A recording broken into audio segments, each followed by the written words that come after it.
game against the Alabama Crimson Tide and Tua Tagovailoa. I know how to say it. It's Tagovailoa. Tagovailoa. There, I said it. Tagovailoa, Tagovailoa, Tagovailoa, Tagovailoa. Remember the name.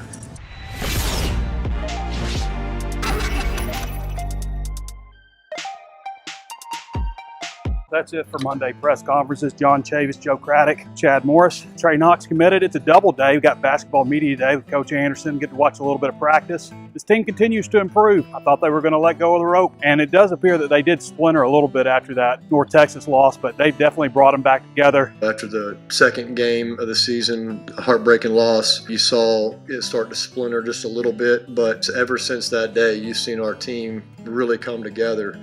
Nobody wants to let their teammates down. This is a really cool bond, and Coach Morris has obviously done a phenomenal job of keeping those guys together. Coach Chavis, I remember last week him putting his arm around me and looking at me and saying, "Hey, we're going to get this thing right." And I said, "You're daggum right, we are, Coach." What can you say about Drake Greenlaw and Dijon Harris? Man, those guys are playing well. I don't think there's any question it's the best productivity that I've been around. I said this back in the spring that I thought these two guys were really special players. They played that way Saturday, and we got to continue to get better.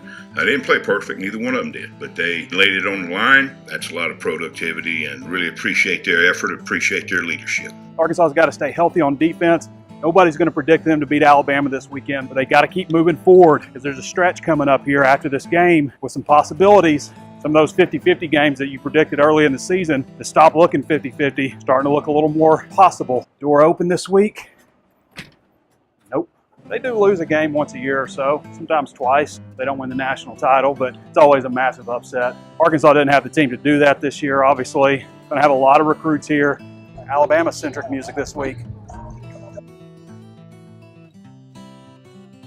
Out here at Tuesday Razorback practice, the Hogs are starting their on-field preparation for the toughest opponent on the schedule in the Alabama Crimson Tide, Donald W. Reynolds Razorback Stadium on Saturday, 11 a.m. And Jeremy Patton out here, as we found out today. He's had surgery on that ankle. C.J. O'Grady also not out here today. They're in halfback, wearing shorts today. It's going to be a tough one this week. Well, that's it for the open portion of Tuesday's practice. Felt like we saw Brett O'Tutt out there. Couldn't tell for sure, but it looked like him, number 14. I guess there's a lot of hope for this week, is there? You feel like it? I think we're a really confident team, but we just got to get back to the basics and keep doing what we're doing is do it a little bit better every single day. Keep working. Well, Tuesday interviews are over. Brett O'Tutt is back in full, so that's definitely good news. Right out of Barnhill Arena. But what are these guys going to say? We're just going to go out there and see what happens? No, they're going to go out there and try to win the game.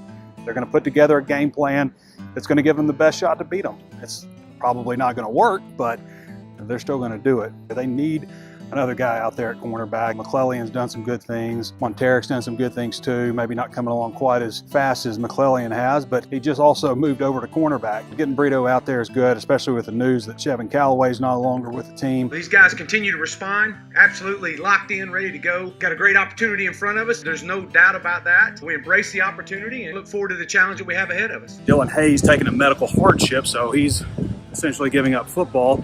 Will remain on scholarship, but won't count against the 85, but is no longer going to be a Razorback football player. So that's unfortunate for Dylan Hayes. That brings their scholarship total to 13 on the offensive line right now. Chevin Callaway, it sounded like he could possibly return to the team from the way Chad Morris phrased it. C.J. O'Grady was back out there today. Devwall Whaley looks very doubtful to play on Saturday, so it must have been a pretty major bump on his noggin. Big game against the Alabama Crimson Tide and Tua Tagovailoa.